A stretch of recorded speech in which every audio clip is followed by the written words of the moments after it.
Levítico, capítulo 14. Disse também o Senhor a Moisés: Esta é a regulamentação acerca da purificação de um leproso. Ele será levado ao sacerdote, que sairá do acampamento e o examinará. Se a pessoa foi curada da lepra, o sacerdote ordenará que 2 aves puras, vivas, um pedaço de madeira de cedro, um pano vermelho e um ramo de hisopo sejam trazidos em favor daquele que será purificado. Então, o sacerdote ordenará que uma das aves seja morta, numa vasilha de barro com água da fonte. Então, pegará a ave viva e a molhará com o pedaço de madeira de cedro, com o pano vermelho e com o ramo de hisopo no sangue da ave morta em água corrente. 7 vezes ele aspergirá aquele que está sendo purificado da lepra, e o declarará puro. Depois, soltará a ave viva em campo aberto. Aquele que estiver sendo purificado, lavará as suas roupas, rapará todos os seus pelos e se banhará com água, e assim estará puro. Depois disso, poderá entrar no acampamento, mas ficará fora da sua tenda por 7 dias. No 7º dia, rapará todos os seus pelos, o cabelo, a barba, as sobrancelhas e o restante dos pelos. Lavará suas roupas e banhará o corpo com água, então ficará puro.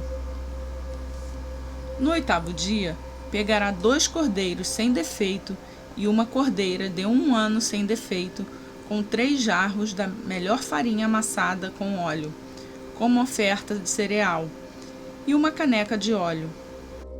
O sacerdote que faz a purificação apresentará ao Senhor a entrada da tenda do encontro, tanto aquele que estiver para ser purificado, como as suas ofertas. Então, o sacerdote pegará um dos cordeiros e o sacrificará como oferta pela culpa, com a caneca de óleo. Ele os moverá perante o Senhor com um gesto ritual de apresentação, e matará o cordeiro no lugar santo, onde são sacrificados a oferta pelo pecado e o holocausto. Como se dá com a oferta pelo pecado, também a oferta pela culpa pertence ao sacerdote, é santíssima. O sacerdote porá um pouco do sangue da oferta pela culpa na ponta da orelha direita daquele que será purificado, no polegar da sua mão direita e no polegar do seu pé direito. Então, o sacerdote pegará um pouco de óleo da caneca e o derramará na palma da sua própria mão esquerda, molhará o dedo direito no óleo que está na palma da mão esquerda e com o dedo o aspergirá 7 vezes perante o Senhor. O sacerdote ainda porá um pouco do óleo restante na palma da sua mão, na ponta da orelha direita daquele que está sendo purificado, no polegar da sua mão direita e no polegar do seu pé direito, em cima do sangue da oferta pela culpa.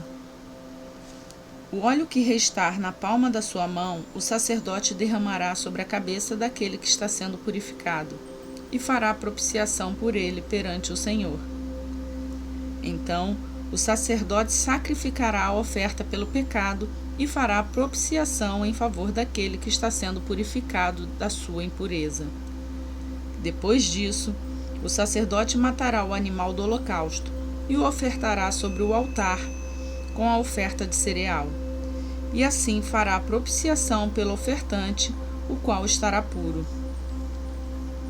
Se, todavia, o ofertante for pobre, sem recursos para isso, pegará um cordeiro como oferta pela culpa, o qual será movido para fazer propiciação pelo ofertante, com um jarro da melhor farinha amassada com óleo, com uma oferta de cereal, uma caneca de óleo e 2 rolinhas ou 2 pombinhos, conforme os seus recursos, um como oferta pelo pecado e o outro como holocausto. No 8º dia, o ofertante os trará para sua purificação ao sacerdote, à entrada da tenda do encontro perante o Senhor.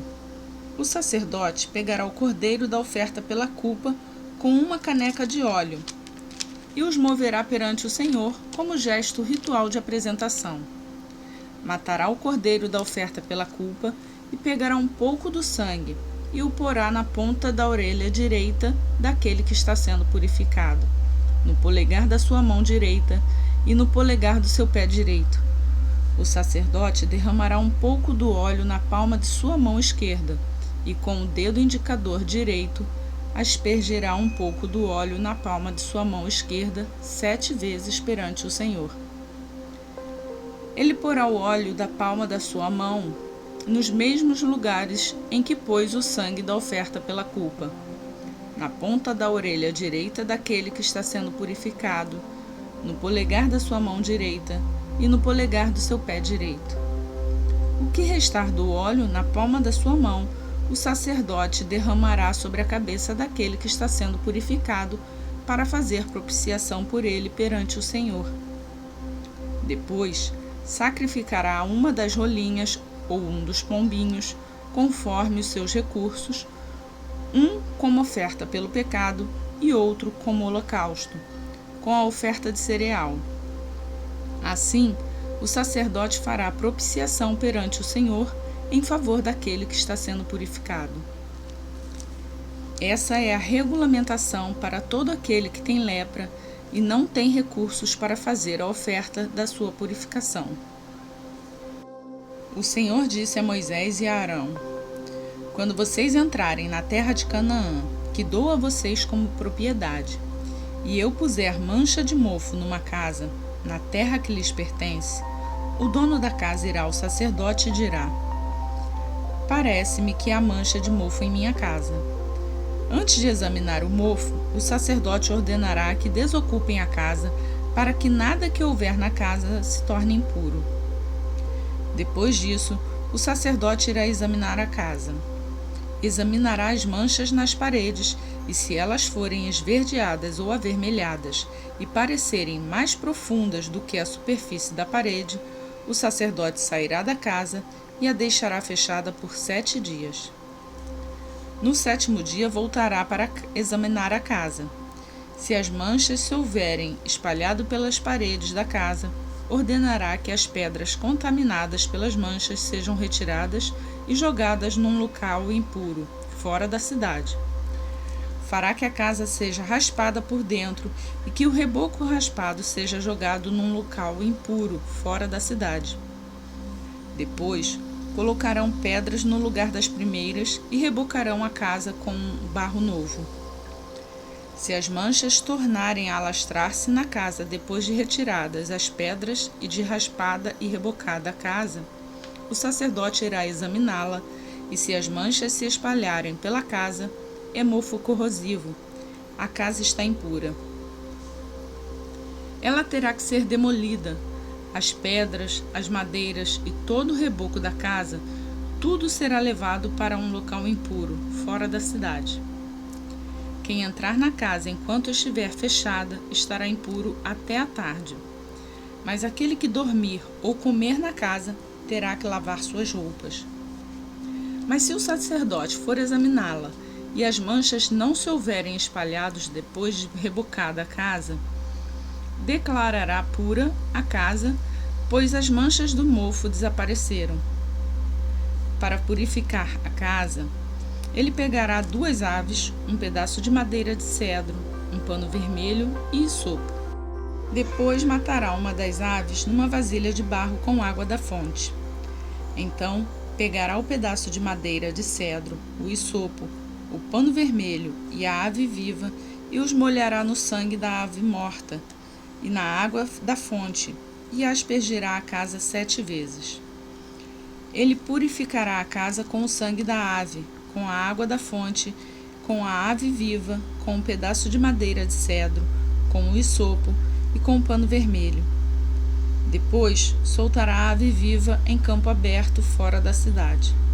Assim fará propiciação pela casa e ela ficará pura. Esta é a regulamentação acerca de qualquer tipo de lepra, de sarna, de mofo nas roupas ou numa casa, e de inchaço, erupção ou mancha brilhante, para se determinar quando uma coisa é pura ou impura.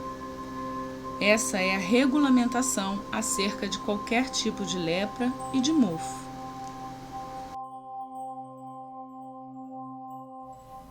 Lucas, capítulo 9. Reunindo os 12, Jesus deu-lhes poder e autoridade para expulsar todos os demônios e curar doenças, e os enviou a pregar o reino de Deus e a curar os enfermos. E lhes disse: Não levem nada pelo caminho, nem bordão, nem saco de viagem, nem pão, nem dinheiro, nem túnica extra. Na casa em que vocês entrarem, fiquem ali até partirem. Se não os receberem, sacudam a poeira dos seus pés quando saírem daquela cidade, como testemunho contra eles.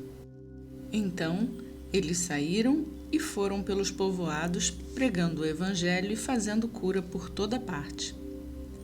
Herodes, o tetrarca, ouviu falar de tudo o que estava acontecendo e ficou perplexo, porque algumas pessoas estavam dizendo que João tinha ressuscitado dos mortos, outros que Elias tinha aparecido, e ainda outros que um dos profetas do passado tinha voltado à vida.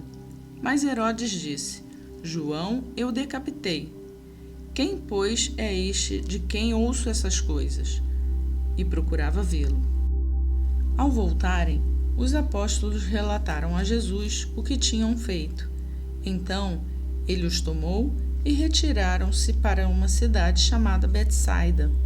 Mas as multidões ficaram sabendo e o seguiram. Ele as acolheu e falava-lhes acerca do reino de Deus e curava os que precisavam de cura. Ao fim da tarde, os 12 aproximaram-se dele e disseram: Manda embora a multidão para que eles possam ir aos campos vizinhos e aos povoados e encontrem comida e pousada, porque aqui estamos em lugar deserto. Ele, porém, respondeu: Dê-lhes vocês algo para comer. Eles disseram: Temos apenas 5 pães e 2 peixes, a menos que compremos alimento para toda essa multidão. E estavam ali cerca de 5.000 homens. Mas ele disse aos seus discípulos: Façam-nos sentar-se em grupos de 50. Os discípulos assim fizeram, e todos se assentaram. Tomando os 5 pães e os 2 peixes, e olhando para o céu, deu graças e os partiu. Em seguida, entregou-os aos discípulos para que os servissem ao povo. Todos comeram e ficaram satisfeitos, e os discípulos recolheram 12 cestos cheios de pedaços que sobraram. Certa vez, Jesus estava orando em particular, e com ele estavam os seus discípulos. Então lhes perguntou: Quem as multidões dizem que eu sou? Eles responderam: Alguns dizem que és João Batista, outros Elias, e ainda outros que és um dos profetas do passado que ressuscitou. E vocês o que dizem? Perguntou. Quem vocês dizem que eu sou? Pedro respondeu: O Cristo de Deus. Jesus os advertiu severamente que não contassem isso a ninguém. E disse: É necessário que o Filho do Homem sofra muitas coisas e seja rejeitado pelos líderes religiosos, pelos chefes dos sacerdotes e pelos mestres da lei. Seja morto e ressuscite no 3º dia. Jesus dizia a todos: Se alguém quiser acompanhar-me, negue-se a si mesmo, tome diariamente a sua cruz e siga-me. Pois quem quiser salvar a sua vida, a perderá. Mas quem perder a sua vida por minha causa, este a salvará. Pois que adianta o homem ganhar o mundo inteiro e perder-se ou destruir a si mesmo? Se alguém se envergonhar de mim e das minhas palavras, o Filho do Homem se envergonhará dele quando vier em sua glória e na glória do Pai e dos santos anjos. Garanto a vocês que alguns que aqui se acham, de modo nenhum experimentarão a morte antes de verem o reino de Deus. Aproximadamente 8 dias depois de dizer essas coisas, Jesus tomou a Pedro, João e Tiago e subiu a um monte para orar. Enquanto orava, a aparência do seu rosto se transformou e suas roupas ficaram alvas e resplandecentes com o brilho de um relâmpago. Surgiram 2 homens que começaram a conversar com Jesus. Eram Moisés e Elias. Apareceram em glorioso esplendor e falavam sobre a partida de Jesus que estava para se cumprir em Jerusalém. Pedro e os seus companheiros estavam dominados pelo sono. Acordando subitamente, viram a glória de Jesus e os 2 homens que estavam com ele. Quando estes iam se retirando, Pedro disse a Jesus: Mestre, é bom estarmos aqui. Façamos 3 tendas, uma para ti, uma para Moisés e uma para Elias. Ele não sabia o que estava dizendo. Enquanto ele estava falando, uma nuvem apareceu e os envolveu, e eles ficaram com medo ao entrarem na nuvem. Dela saiu uma voz que dizia: Este é o meu filho, o escolhido, ouçam-no. Tendo-se ouvido a voz, Jesus ficou só. Os discípulos guardaram isto somente para si. Naqueles dias, não contaram a ninguém o que tinham visto. No dia seguinte, quando desceram do monte, uma grande multidão veio ao encontro dele. Um homem da multidão bradou: Mestre, rogo-te que deis atenção ao meu filho, pois é o único que tenho. Um espírito o domina.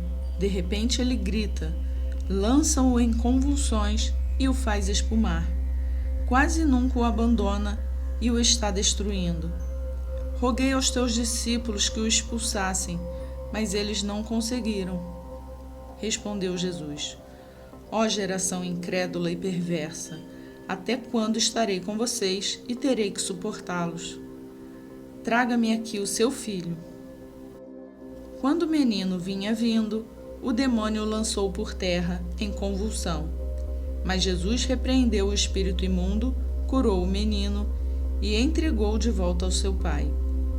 E todos ficaram atônitos ante a grandeza de Deus.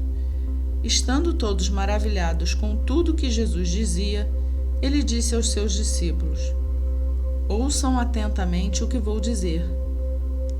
O Filho do Homem será traído e entregue nas mãos dos homens. Mas eles não entendiam o que isso significava. Eram-lhes encoberto para que não o entendessem, e tinham receio de perguntar-lhe a respeito dessa palavra. Começou uma discussão entre os discípulos acerca de qual deles seria o maior.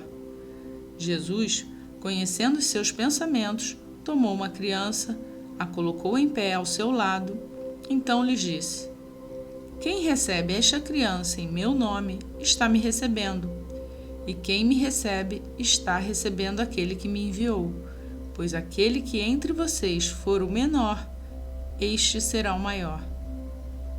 Disse João: Mestre, vimos um homem expulsando demônios em teu nome e procuramos impedi-lo, porque ele não era um dos nossos. Não o impeçam, disse Jesus, pois quem não é contra vocês é a favor de vocês. Aproximando-se o tempo em que seria elevado aos céus, Jesus partiu resolutamente em direção a Jerusalém e enviou mensageiros à sua frente. Indo estes, entraram no povoado samaritano para lhe fazer os preparativos. Mas o povo ali não o recebeu porque se notava que ele se dirigia para Jerusalém. Ao verem isso, os discípulos Tiago e João perguntaram: Senhor, queres que façamos cair fogo do céu para destruí-los? Mas Jesus, voltando-se, os repreendeu, dizendo: Vocês não sabem de que espécie de espírito vocês são, pois o Filho do Homem não veio para destruir a vida dos homens, mas para salvá-los. E foram para outro povoado. Quando andavam pelo caminho, um homem lhe disse: Eu te seguirei por onde quer que fores.